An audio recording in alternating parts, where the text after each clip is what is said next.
ಯತ್ರ ನಾರ್ಯಸ್ತು ಪೂಜ್ಯಂತೆ ರಮಂತೆ ತತ್ರ ದೇವತಾ. ಎಲ್ಲಿ ಹೆಂಗಸರು ಪೂಜಿಸಲ್ಪಡುತ್ತಾರೆಯೋ ಅಲ್ಲಿ ದೇವತೆಗಳು ಬಂದು ನಲಿದಾಡುತ್ತಾರೆ. ಇದು ಹೆಣ್ಣು ಮಕ್ಕಳಿಗೆ ಸನಾತನ ಧರ್ಮವು ಕೊಟ್ಟಂತಹ ಅತಿ ಮಹತ್ವದ ಗೌರವ. ಹಾಗೆಯೇ ಉಮಾಮಹೇಶ್ವರ, ವಾಣಿ ಹಿರಣ್ಯಗರ್ಭ, ಶಚೀಪುರಂದರ, ಸೀತಾರಾಮ ಇತ್ಯಾದಿ, ಪಾರ್ವತಿ ಪರಮೇಶ್ವರ ಇತ್ಯಾದಿ ಹೆಸರುಗಳನ್ನು ಹೇಳುವಾಗ ಗಂಡನ ಹೆಸರು ಹೇಳುವುದಕ್ಕಿಂತ ಮೊದಲು ಹೆಂಡತಿಯ ಹೆಸರನ್ನು ಹೇಳುವುದು ವಾಡಿಕೆ. ಅಂದರೆ ಮೊದಲು ಹೆಣ್ಣು ಮಕ್ಕಳಿಗೆ ಗೌರವ, ನಂತರ ಬೇರೆಯವರಿಗೆ. ಹೆಣ್ಣು ಮಕ್ಕಳನ್ನು ದೇವರೆಂದು ಪರಿಗಣಿಸುವುದರಲ್ಲಿ ಅತಿ ಎತ್ತಿದ ಕೈ ಆದಂತಹ ಸನಾತನ ಧರ್ಮದಲ್ಲಿ ಮಾತ್ರ ಇದನ್ನು ಕಾಣಲು ಸಾಧ್ಯ. ಹಬ್ಬ ಹರಿದಿನಗಳಲ್ಲಂತೂ ಹೆಣ್ಣುಮಕ್ಕಳದೇ ಪಾರಮ್ಯ. ಸಂಕ್ರಾಂತಿ ದಿನ ನೋಡಬೇಕು, ಸಂಸ್ಕಾರವಂತ ಹೆಣ್ಣು ಮಗಳು ಯಾವ ರೀತಿ ಇದ್ದಾಳು, ಎಲ್ಲಿ ಹೋಯಿತು ಸಂಸ್ಕಾರ, ಏಕೆ ಹೀಗಾಯಿತು ಎಂದು ಯೋಚಿಸುವಾಗ ಅನೇಕ ಸಮಸ್ಯೆಗಳು ಮುಂದೆ ಬಂದು ನಿಲ್ಲುತ್ತವೆ. ಚಿಕ್ಕ ಚಿಕ್ಕ ಮಕ್ಕಳಲ್ಲಿ ಇದನ್ನು ನಾವು ಬೆಳೆಸಿದರೆ ನಿಜವಾಗಿಯೂ ಅದರಿಂದ ಇಂದಿಗೂ ಸಾರ್ಥಕ್ಯವಿದೆ ಇದ್ದೇ ಇದೆ. ಎಲ್ಲೋ ಒಂದು ಕಡೆ ಚಿಕ್ಕ ಮಕ್ಕಳಿಗೆ ನಾವು ಸಂಸ್ಕಾರ ಕಲಿಸುವುದನ್ನು ಮರೆಯುತ್ತಾ ಇದ್ದೇವೆಯೋ ಎಂದೆನಿಸುತ್ತದೆ. ಅತಿ ವೇಗವಾದ ಶಿಕ್ಷಣದ ಹೆಸರಿನಲ್ಲಿ ಮುಂದಾಗುವ ಸಮಸ್ಯೆಗಳನ್ನು ಅರ್ಥ ಮಾಡಿಕೊಳ್ಳದೆ ಇದೇ ಜೀವನ ಎಂದು ಭ್ರಮಿಸುವ ಅನೇಕ ಹೆಣ್ಣು ಮಕ್ಕಳು ತಮ್ಮನ್ನೇ ತಾವು ಕಳೆದುಕೊಂಡು ಬಿಡುತ್ತಾರೆ. ಚಿಕ್ಕ ಮಕ್ಕಳನ್ನು ಸರಿದಾರಿಗೆ ತರುವಾಗ ಕೆಲವೊಮ್ಮೆ ಸಾಮ, ದಾನ, ದಂಡ, ಭೇದಗಳನ್ನು ಮಾಡಬೇಕಾಗುತ್ತದೆ. ಮಕ್ಕಳು ಮಾಡಿದ್ದೇ ಸರಿ ಎಂದು ಒಪ್ಪಿಕೊಂಡ ತಂದೆ ತಾಯಿಗಳು ಮುಂದೆ ಮಕ್ಕಳು ಮಾಡಿದ್ದೆಲ್ಲ ಸರಿ ಎಂದು ಒಪ್ಪಿಕೊಂಡು ಮನೆಯಿಂದ ಹೊರಗೆ ಹೋಗಬೇಕಾಗುತ್ತದೆ. ಹಾಗೆಂದ ಮಾತ್ರಕ್ಕೆ ಮಕ್ಕಳಾದರೂ ಸುಖವಾಗಿರುತ್ತಾರೆಯೇ ಎಂಬ ಪ್ರಶ್ನೆ ಪ್ರಶ್ನಾರ್ಥಕವಾಗಿಯೇ ಉಳಿಯುತ್ತದೆ. ಎಷ್ಟೇ ಕೋಟಿ ಸಂಪಾದಿಸಿದರೂ ಸಂಸ್ಕಾರ, ಸಂಸ್ಕೃತಿಯನ್ನು ಇಟ್ಟುಕೊಳ್ಳುವುದು ಮಾನವನಾದ್ದರಿಂದ ಪರಮಧರ್ಮವಾಗಿದೆ.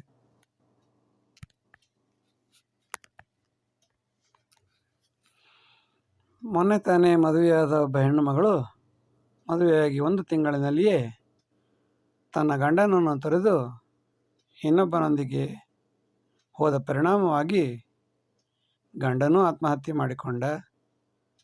ಆ ವಧುವರ ಅನ್ವೇಷಣಾ ಕೇಂದ್ರದ ಬ್ರೋಕರ್ ಸಹ ನನ್ನಿಂದ ಹೀಗಾಯಿತಲ್ಲ ಎಂದುಕೊಂಡು ನೊಂದು ಅವನು ಕೂಡ ಆತ್ಮಹತ್ಯೆ ಮಾಡಿಕೊಂಡ. ಒಂದು ಹೆಣ್ಣಿನ ತಪ್ಪಿಗಾಗಿ 2 ಸಂಸಾರಗಳು ಬೀದಿ ಪಾಲಾದವು. ಗಂಡಸು ಇಲ್ಲದಂತಹ ಮನೆಯಲ್ಲಿ ಜವಾಬ್ದಾರಿಯನ್ನು ಹೊರಲು ಪುನಃ ಹೆಂಗಸೇ ಒದ್ದಾಡಬೇಕಾಗುತ್ತದೆ, ಗೋಳಾಡಬೇಕಾಗುತ್ತದೆ. ಹೋದವಳು ಮದುವೆ ಆಗುವುದಕ್ಕಿಂತ ಮೊದಲು ನನಗೆ ಬೇರೆಯವರ ಜೊತೆ ಪ್ರೀತಿ ಪ್ರೇಮ ಉಂಟಾಗಿದೆ, ದಯಮಾಡಿ ಇದನ್ನು ನಿಲ್ಲಿಸಿ ಮದುವೆಯನ್ನು ಅಂತ ಹೇಳಬಹುದಾಗಿತ್ತು. ಆದರೆ ಅದಕ್ಕೆ ಬದಲಾಗಿ ಮದುವೆ ಮಾಡಿಕೊಂಡು ಲಕ್ಷಾಂತರ ರೂಪಾಯಿ ಖರ್ಚು ಮಾಡಿಸಿ ಕೊನೆಗೆ ಬೇರೆಯವರೊಂದಿಗೆ, ಪರಪುರುಷನೊಂದಿಗೆ ಹೋಗುವ ಹೆಣ್ಣು ಮಕ್ಕಳ ಇಂತಹ ಮನಸ್ಥಿತಿಗೆ ಕಾರಣವೇನು ಎಂದು ಯೋಚಿಸಬೇಕಾಗುತ್ತದೆ. ಗಿಡವಾಗಿ ಬಗ್ಗದ್ದು ಮರವಾದ ಮೇಲೆ ಬಗ್ಗಿಸಲು ಸಾಧ್ಯವೇ? ಇದನ್ನು ಎಲ್ಲರೂ ಚಿಂತಿಸಬೇಕಾದ ವಿಷಯವಾಗಿದೆ. ಇದು ಬೆಂಗಳೂರಿನ ಮೊನ್ನೆಯ ಘಟನೆಯನ್ನು ನೋಡಿದರೆ ಇನ್ನೂ ಹೇಸಿಗೆ ತರುವಂಥ ವಿಷಯ. ಮಗಳನ್ನು ಆಟೋದಲ್ಲಿ ಕೂರಿಸಿ ತಾನು ಸರಾಯಿ ಅಂಗಡಿಗೆ ಹೋಗಿ ಕುಡಿದು ಕುಪ್ಪಳಿಸುವ ತಾಯಿ ಎಂತಹ ನೀಚ ಪ್ರವೃತ್ತಿಯಾಗಿರಬಹುದು? ಅವರನ್ನು ನಿಂದಿಸುವವರು ಯಾವ ಹೆಂಗಸರೂ ಇಲ್ಲವೇ? ಇದು ತಪ್ಪು ಎಂದು ಹೇಳುವವರೇ ಇಲ್ಲವೇ ಸಮಾಜದಲ್ಲಿ? ಎಲ್ಲ ವಿಚಾರವಾದಿಗಳು, ಮಾತೆತ್ತಿರ ಮಹಿಳಾ ಸಂಘಗಳು ಯಾರೂ ಇದನ್ನು ನಿಂದಿಸುವವರೇ ಇಲ್ಲವೇ? ಒಬ್ಬ ಗಂಡು ಕೆಟ್ಟರೆ ಒಬ್ಬ ಗಂಡು ಕೆಟ್ಟನು. ಒಂದು ಸಮಾಜ ಕೆಡಬೇಕಾದರೆ ಹೆಣ್ಣೇ ಕಾರಣ ಆಗುತ್ತದೆ. ಮೊನ್ನೆ ಒಬ್ಬಳು ರಸ್ತೆಯಲ್ಲಿ ಗಂಡನೊಡನೆ ಜಗಳಾಡುವಾಗ ನೀನೇನು ದುಡಿದೀಯೆ, ನಾನು ಕಾಲು ಅಗಲ ಮಾಡಿದರೆ ಕೋಟ್ಯಾಂತರ ರೂಪಾಯಿ ಬಂದು ಬೀಳುತ್ತದೆ ಎಂದು ಹೇಳಿ ರಸ್ತೆಯ ಮಧ್ಯದಲ್ಲಿ ಎಲ್ಲರಿಗೂ ಕೇಳಿಸುವಂತೆ ಹೇಳಿದ್ದನ್ನು ಕೇಳಿದರೆ ಎಲ್ಲಿಗೆ ಬಂದು ನಿಂತಿತು ಸಮಾಜ? ಎಂಬುದು ನಿಜವಾಗಲೂ ಶೋಚನೀಯ ಸಂಗತಿಯಾಗಿದೆ. ಗಂಡನನ್ನು ಸಾಯಿಸುವುದೇ ಒಂದು ಪರಮಧರ್ಮ ಎಂದು ಭಾವಿಸುವ ಕೆಲವು ಹೆಂಗಸರು ಗಂಡನಿದ್ದರೂ ಪರಪುರುಷನೊಂದಿಗೆ ಹೋಗುವ ಪರಿಸ್ಥಿತಿಯನ್ನು ನೋಡಿದರೆ ಅಸಹ್ಯವಾಗುತ್ತದೆ. ಗಂಡ ಇದ್ದಾಗ ಸರಿಯಾಗಿ ನೋಡಿಕೊಳ್ಳದೆ ಅವನು ಸಾಯುವುದನ್ನೇ ಕಾಯುತ್ತಿರುವ ಹೆಂಗಸರು ಕೆಲವು ಹೆಂಗಸರು, ಎಲ್ಲರೂ ಆಗಲ್ಲ, ಆದರೆ ಇದ್ದಾರಲ್ಲ, ಅವರ ಬಗ್ಗೆ ಯಾರು ಹೇಳುವುದಿಲ್ಲವಲ್ಲ. ಮಾಸ್ಟರ್ ಹಿರಣ್ಯ ಎಂಬುವರು ತಮ್ಮ ನಾಟಕಗಳಲ್ಲಿ ಹೇಳುತ್ತಿದ್ದರು, ಸಂಸಾರಸ್ಥರ ಬೀದಿಯಲ್ಲಿ ಸೂಳೆಯರು ಇದ್ದ ಹಾಗೆ ಎಂಬಂತೆ. ಆದರೆ ಇಂದು ಸೂಳೆಯರ ಬೀದಿಯಲ್ಲಿ ಸಂಸಾರ ಮಾಡಬೇಕಾಗುತ್ತದೆಯಲ್ಲ ಎಂಬುದೇ ದುರಂತದ ವಿಷಯ. ಹಾಗೆಂದ ಮಾತ್ರಕ್ಕೆ ಹೇಳೋಣವೆಂದರೆ, ಬುದ್ಧಿವಾದ ಹೇಳೋಣವೆಂದರೆ ಎಲ್ಲದಕ್ಕೂ ಹ್ಯೂಮನ್ ರೈಟ್ಸ್ ಕಮಿಷನ್ ಬಂದು ನಿಲ್ಲುತ್ತದೆ. ಹಾಗೆಂದ ಮಾತ್ರಕ್ಕೆ ಅವರ ಜೊತೆಯಲ್ಲಿಯೇ ಬಾಳೋಣ ಎಂದರೆ ರಾತ್ರಿ 12 ಗಂಟೆ 1 ಗಂಟೆಯವರೆಗೂ ಬೇರೆಯವರ ಮನೆಯ ಮುಂದೆ ಕೆಟ್ಟದಾಗಿ ಫೋನ್ ಮಾಡಿಕೊಂಡು ಅಲೆದಾಡುತ್ತಾ ಇರುವುದನ್ನು ನೋಡಿದರೆ ಹೇಗೆ ಇಲ್ಲಿ ಸಂಸಾರ ಮಾಡುವುದು ಎಂಬ ಪ್ರಶ್ನೆ ಮೂಡುತ್ತದೆ. ಆದರೂ ಬದುಕಬೇಕಲ್ಲ. ಈ ದೇಶದಲ್ಲಿ ಒಂದು ಮನೆಯನ್ನು ಕಟ್ಟಿಕೊಳ್ಳಬೇಕಾದರೆ ಜೀವನ ಪರ್ಯಂತ ಹೋರಾಡಬೇಕು. ಆದರೆ ಪರದೇಶದಿಂದ ಬಂದವರಿಗೆ ಅರ್ಧ ಗಂಟೆಯಲ್ಲಿ ಎಲ್ಲ ವ್ಯವಸ್ಥೆಗಳಾಗುತ್ತವೆ. ಇದು ಈ ದೇಶದ ಅಂತ ಮಾತ್ರ. ಕ್ರಿಶ್ಚಿಯನ್ರಾಗಿ ಬದುಕಬಹುದು, ಮುಸ್ಲಿಮರಾಗಿ ಬದುಕಬಹುದು. ಹಿಂದೂಗಳು ಮಾತ್ರ ಸಹಿಷ್ಣುಗಳಾಗಿ ಸನಾತನಿಗಳಾಗಿ ಎಲ್ಲರನ್ನೂ ಸರ್ವೇ ಜನಾ ಸುಖಿನೋ ಭವಂತು ಎಂದುಕೊಂಡು ದುಷ್ಟರ ಜೊತೆಯಲ್ಲಿಯೇ ಬಾಳಬೇಕಲ್ಲವೇ? ಇದು ಈ ದೇಶದ ದುರಂತವಲ್ಲದೆ ಇನ್ನೇನು? ಚಿಕ್ಕ ಚಿಕ್ಕ ಮಕ್ಕಳಿಗೆ ಅವರೇ ಬೇಡ ಎಂದರೂ ಸಹ ತಾಯಿಯಂದಿರು ಅವರಿಗೆ ಕೊಡಿಸುವ ವಸ್ತ್ರವಿನ್ಯಾಸ ಅಸಹ್ಯ ಮೂಡುತ್ತದೆ. ಆ ತಾಯಿ ಎಂತಹ ಮಹಾತಾಯಿ ಇರಬಹುದು? ಕಾಚದಲ್ಲಿ ವಯಸ್ಕ ಹೆಣ್ಣುಮಗಳನ್ನು ಬೀದಿಯಲ್ಲಿ ಬಿಡುವ ತಾಯಿ ಯಾವ ಮಟ್ಟಕ್ಕೆ ಇಳಿದಿರಬಹುದು? ತಾಯಿಗೆ ಇಲ್ಲದ ಮರ್ಯಾದೆ ಮಗಳಿಗೆಲ್ಲಿ ಬಂದೀತು? ಇನ್ನು ಮೇಲ್ಭಾಗದ ಡ್ರೆಸ್ಸುಗಳಂತೂ ನೋಡಲು ಅಸಾಧ್ಯ. ಅದರ ಮಧ್ಯೆ ಟೀ ಶರ್ಟಿನ ಮೇಲೆ ಬರೆಯುವ catch me if you can ಎಂಬ ಪದದ ಅರ್ಥವಾದರೂ ಏನು ಎಂದು ಗೊತ್ತಿದ್ದು ಮಾಡುತ್ತಾರೆಯೋ ಗೊತ್ತಿಲ್ಲದೆ ಮಾಡುತ್ತಾರೆಯೋ, ಯಾರಾದರೂ ಬಂದು ತಬ್ಬಿಕೊಳ್ಳಲಿ ಎಂದು ಮಾಡುತ್ತಾರೆಯೋ ಅರ್ಥವೇ ಆಗದ ವಿಷಯ. ಇದನ್ನು ನೋಡಿದ ಯುವಕ ಮನಸ್ಸುಗಳು ಹೆಣ್ಣನ್ನು ಹಣ್ಣಾದ ಮರಗಳನ್ನು ಕಣ್ಣಿನಲ್ಲಿ ಕಂಡು ಮನದಲ್ಲಿ ಎಣೆಸಿದಿಹ ಅಣ್ಣಗಳು ಯಾರು ಸರ್ವಜ್ಞ ಎಂಬ ಸರ್ವಜ್ಞವಾಣಿಯಂತೆ ಅದರ ಗುಂಗಿನಲ್ಲಿಯೇ ಮುಳುಗುತ್ತಾ ಬಡಪಾಯಿ ರಸ್ತೆಯಲ್ಲಿ ಬದುಕುವ ಹೆಣ್ಣು ಮಕ್ಕಳನ್ನು ಅತ್ಯಾಚಾರ ಮಾಡುವುದಕ್ಕೆ ಇದೇ ಮುಖ್ಯ ಕಾರಣವಲ್ಲವೇ? ಇದು ಯಾವ ಮಹಿಳಾ ಸಂಘಗಳಿಗೂ ಅರ್ಥವಾಗುವುದಿಲ್ಲವೇ? ಅಥವಾ ವಿವೇಚನಾಯುತ ವಿಚಾರವಾದಿಗಳಿಗೂ ಅಥವಾ ವಯಸ್ಕರು ರಿಟೈರ್ಡ್ ಆದವರಿಗೂ ಇದೆಲ್ಲ ಅರ್ಥವಾಗುವುದಿಲ್ಲವೇ? ಒಮ್ಮೆ ಇದನ್ನು ಸಮಾಜಕ್ಕೆ ಹೇಳಬೇಕು ಎಂದು ಸಹ ಅನಿಸುವುದಿಲ್ಲವೇ? ಇವರು ಮಾತ್ರ ಸುಖವಾಗಿರಬೇಕು, ಇವರ ಮುಂದಿನ ಜನರೇಷನ್ ಹಾಳಾಗಿ ಹೋಗಲಿ ಎಂದು ಬಯಸುವ ವಯೋವೃದ್ಧರು, ಹಿರಿಯ ನಾಗರಿಕರು ಎಲ್ಲಿ ಹೋದರು? ತಮಗೆ ಸಿಗುವ ಸವಲತ್ತುಗಳ ಬಗ್ಗೆ ಮಾತ್ರ ಗಮನಿಸುವ ಇಂತಹ ವಯೋವೃದ್ಧರಿಗೇನು ಹೇಳಬೇಕು? ಸಮಾಜವನ್ನು ತಿದ್ದಿ ಹೇಳುವ ಕಾರ್ಯ ಇವರಿಗೆ ಇಲ್ಲವೇ? ಕೃಷ್ಣ ಭಗವದ್ಗೀತೆಯಲ್ಲಿ ಹೇಳುತ್ತಾನೆ, ಸಂಗಾತ್ ಸಂಜಾಯತೆ ಕಾಮ, ಕಾಮಾತ್ ಕ್ರೋಧೋಭಿಜಾಯತೆ, ಕ್ರೋಧಾತ್ ಭವತಿ ಸಮೋಹ, ಸಮೋಹ ಸ್ಮೃತಿವಿಭ್ರಮ, ಸ್ಮೃತಿವಿಭ್ರಮಾತ್ ಬುದ್ಧಿನಾಶ, ಬುದ್ಧಿನಾಶಾತ್ ಪ್ರಣಶ್ಯ ವಿನಾಶ ಎಂದು ಹೇಳಿದ್ದಾನೆ. ಸ್ತ್ರೀಷು ದುಷ್ಟ್ವಾಸು ಕೌಂತೆಯ ಜಾಯತೆ ವರ್ಣಸಂಕರ. ಒಂದು ಗಂಡು ಹಾಳಾದರೆ ಅಂತಹ ಬದಲಾವಣೆಯೂ ಆಗದಿರದು. ಆದರೆ ಒಂದು ಹೆಣ್ಣು ಹಾಳಾದರೆ ಇಡೀ ಸಮಾಜವೇ ಹಾಳಾಗಿ ಹೋಗುತ್ತದೆ. ಇದನ್ನು ಭಗವದ್ಗೀತೆಯಲ್ಲಿ ಕೃಷ್ಣನೇ ಹೇಳಿರುತ್ತಾನೆ. ಇಷ್ಟು ಅರ್ಥವಾಗುವುದಿಲ್ಲವೇ? ಹಾಗೆಂದ ಮಾತ್ರಕ್ಕೆ ಎಲ್ಲ ಹೆಂಗಸರು ಕೆಟ್ಟವರೆಂದು ನಾನು ಹೇಳುತ್ತಿಲ್ಲ. ಆದರೆ ಕೆಟ್ಟ ಹೆಂಗಸರಿಗೆ ಏನಾದರೂ ಪರಿಹಾರ ಬೇಕಲ್ಲ.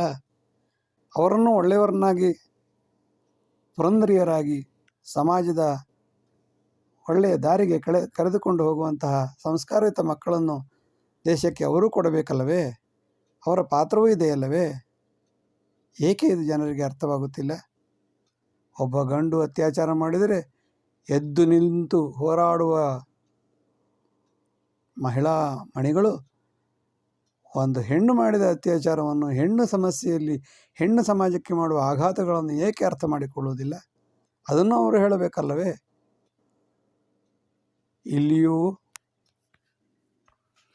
ಇಲ್ಲಿಯೂ ಭಾಗಶಃ ಸಿದ್ಧಾಂತ ಅನ್ವಯವಾಗುವುದಿಲ್ಲವೇ? ಏನು ಮಾತಾಡಿದರೂ ಸರ್ಕಾರ ಮಾಡಲಿ ಎಂದು ಹೇಳುವ ಈ ಜನಸಮೂಹ ಎಲ್ಲವನ್ನೂ ಸರ್ಕಾರ ಮಾಡಿಬಿಡಲು ಸಾಧ್ಯವೇ ಎಂದು ಯೋಚಿಸಬೇಕಾಗುತ್ತದೆ.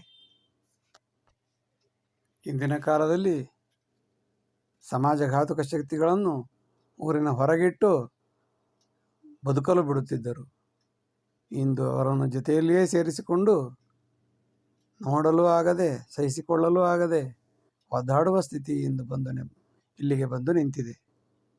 ಪ್ರಜಾಪ್ರಭುತ್ವ ಎಷ್ಟು ಒಳ್ಳೆಯದೋ, ಅದರ ಸಮಸ್ಯೆಗಳೇನು ಎಂದು ನೋಡುವುದಕ್ಕೆ ಭಾರತ ದೇಶವೇ ಅತ್ಯುತ್ತಮ ಉದಾಹರಣೆ. ಯಾವುದೇ ಒಂದು ಪವಿತ್ರ ವಸ್ತುವನ್ನು ಯಾರ ಕೈಗೆ ಕೊಡುತ್ತೀರಿ ಎಂಬುದು ಬಹಳ ಮುಖ್ಯ. ಒಬ್ಬ ಯೋಗ್ಯತೆ ಇರುವವನ ಕೈಯಲ್ಲಿ ಸೇರಿದರೆ ಅದು ಇನ್ನೂ ಗೌರವವನ್ನು ಪಡೆದುಕೊಳ್ಳುತ್ತದೆ. ಆದರೆ ಅದೇ ಅಯೋಗ್ಯನ ಕೈ ಸೇರಿದರೆ ಅದರ ಸಮಸ್ಯೆಗಳೆಲ್ಲ ಅರಿವಾಗುತ್ತದೆ. ಹಣವು ಶ್ರೀಮಂತನ ಕೈಯಲ್ಲಿದ್ದರೆ ಅಹಂಕಾರಕ್ಕೆ ಬಂದು ನಿಲ್ಲುತ್ತದೆ.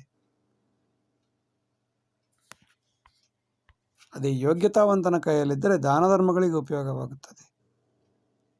ಶಕ್ತಿಯು ಬಕಾಸುರನ ಕೈಯಲ್ಲಿದ್ದರೆ ನಾಶಕ್ಕೆ ಕಾರಣವಾಗುತ್ತದೆ. ಶಕ್ತಿಯು ರಾಮನ ಕೈಯಲ್ಲಿದ್ದರೆ ಸಮಾಜೋದ್ಧಾರಕ್ಕೆ ಕಾರಣವಾಗುತ್ತದೆ. ವಿದ್ಯೆಯು ಒಳ್ಳೆಯವನು ಯೋಗ್ಯತಾವಂತನ ಕೈಯಲ್ಲಿದ್ದರೆ ಅನೇಕರಿಗೆ ಹಂಚಲು ಸಾಧ್ಯವಾಗುತ್ತದೆ. ವಿದ್ಯೆಯು ಉಗ್ರಗಾಮಿಯ ಕೈಯಲ್ಲಿದ್ದರೆ ಅನೇಕರ ನಾಶಕ್ಕೂ ಕಾರಣವಾಗುತ್ತದೆ. ಯಾವುದನ್ನು ಹೇಗೆ ಉಪಯೋಗಿಸಿಕೊಳ್ಳಬೇಕು ಎಂಬ ಅರಿವಿಲ್ಲದ ಜನ ಏನನ್ನು ತಾನೇ ಸಾಧಿಸಿಯಾರು?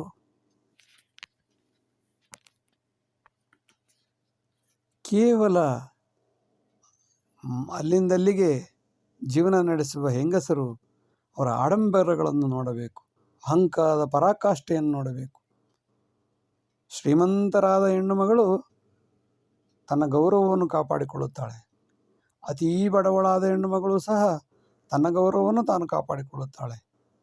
ಆದರೆ ಅರ್ಧಂಬರ್ಧ ತಿಳಿದಂತಹ ಕ್ಲಿಶ್ಯತ್ಯಂತರಿತೋ ಜನ, ಮಧ್ಯದಲ್ಲಿರುವಂತಹ ಮೇಲೂ ಏರದ ಕೆಳಗೂ ಇಲ್ಲದ ಅವರ ಅಹಂಕಾರದ ಪರಾಕಾಷ್ಠೆಯನ್ನು ಖುದ್ದು ನೋಡಬೇಕು. ನೋಡಿದರೂ ಏನು ಮಾಡಲು ಸಾಧ್ಯ? ಉಗುಳಿದರೆ ತುಪ್ಪ ಹಾಳಾಗುತ್ತದೆ, ನುಂಗಿದರೆ ಗಂಟಲು ಸುಡುತ್ತದೆ. ಒಟ್ಟಿನಲ್ಲಿ ಇದು ಕರ್ಮವಲ್ಲದೆ ಇನ್ನೇನು ಎಂದು ಹೇಳಬೇಕು?